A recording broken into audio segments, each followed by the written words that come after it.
अस्सलाम वालेकुम नाज़रीन, आप देख रहे हैं MR न्यूज़ और मैं हूं राशिदा हफीज़। सबसे पहले हेडलाइंस।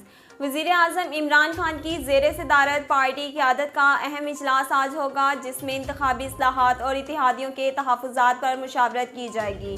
तफ़सीलात के मुताबिक वज़ीर आज़म इमरान खान ने PTI रहनुमाओं का अहम इजलास आज तलब कर लिया। वफाकी वुज़रा और सफ़ीर पार्टी रहनुमा इजलास में शरीक होंगे। ज़राए का कहना है कि इजलास दिन 11 बजे वज़ीर आज़म हाउस में होगा, जिसमें सियासी सूरत हाल का जायज़ा लिया जाएगा और अपोजिशन से राब्तों समेत मुज़ाकरात से मुतल्लिक ब्रीफिंग दी जाएगी। पार्टी क़यादत मुल्की पार्लिमानी और कौमी अमूर समेत इत्तेहादी जमातों के तहफ़्फ़ुज़ात दूर करने पर भी मुशावरत करेगी, जबकि इंतखाबी इस्लाहात, कानून साजी, कौमी सतह के मामलात पर हिकमत अमली तय होगी। वज़ीर इक़्तिसादी अमूर उमर अयूब की ज़ेरे सदारत इक़्तिसादी राब्ता कमेटी के इजलास में $20 करोड़ की वैक्सीन खरीदारी की मंजूरी दी जाएगी। तफसीलात के मुताबिक वज़ीर आज़म इक़्तिसादी अमूर उमर अयूब की ज़ेरे सदारत इक़्तिसादी राब्ता कमेटी का इजलास आज होगा। ज़राए का कहना है कि इजलास में ADB की जानिब से $20 करोड़ की वैक्सीन खरीदारी की मंजूरी दी जाएगी। एशियाई तरक्याती बैंक ने $50 करोड़ वैक्सीन खरीदारी के लिए फराहम किए थे। बहावलनगर में ज़मींदार ने मुबैना तौर पर साबिक मुलजिम के घर को नजरे आतिश कर दिया।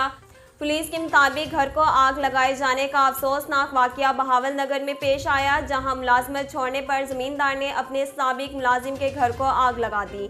पुलिस ने वाक़े की इत्तला मिलने पर कार्रवाई शुरू कर दी और मुकदमा दर्ज करते हुए एक मुलजिम को भी गिरफ्तार कर लिया। परवेज़ इलाही ने समाजी राब्ते की वेबसाइट ट्विटर पर अपने एक पैगाम में कहा कि हुकूमत नॉन इशूज़ को इशूज़ बनाकर आम आदमी के ज़ख्मों पर नमक छिड़क रही है। हुकूमत अवामी मुश्किलात के तदराक में नाकाम दिखाई देती है। हुकूमत नॉन इशूज़ को इशूज़ बनाकर आम आदमी के ज़ख्मों पर नमक छिड़क रही है। आम आदमी को रिलीफ ना दिया गया तो हालात मज़ीद बिगड़ जाएंगे।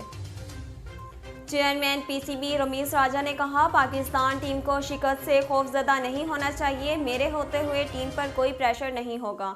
चेयरमैन PCB रमीज़ राजा ने फाइनल के बाद स्टेडियम के बाहर मीडिया से गुफ्तगू में हसन अली से होने वाले ड्रॉप कैच के हवाले से कहा कि हसन अली से कैच ड्रॉप हो गया तो इस पर मनफी तनकीद नहीं होनी चाहिए। मुझसे भी कई बार कैचेस ड्रॉप हुए हैं, लेकिन मैं हसन अली की जगह होता तो फील्डिंग डबल देता। इंसान गलतियों से सीखता है। नाजरीन, अब तक के लिए इतना ही। मज़ीद खबरों और तफसीलात के लिए हमारे YouTube चैनल को सब्सक्राइब कीजिए और हमारे Facebook पेज को फॉलो कीजिए। इसके साथ ही अपनी मेज़बान राशिदा हफीज़ को दीजिए इजाज़त। अल्लाह निगहबान।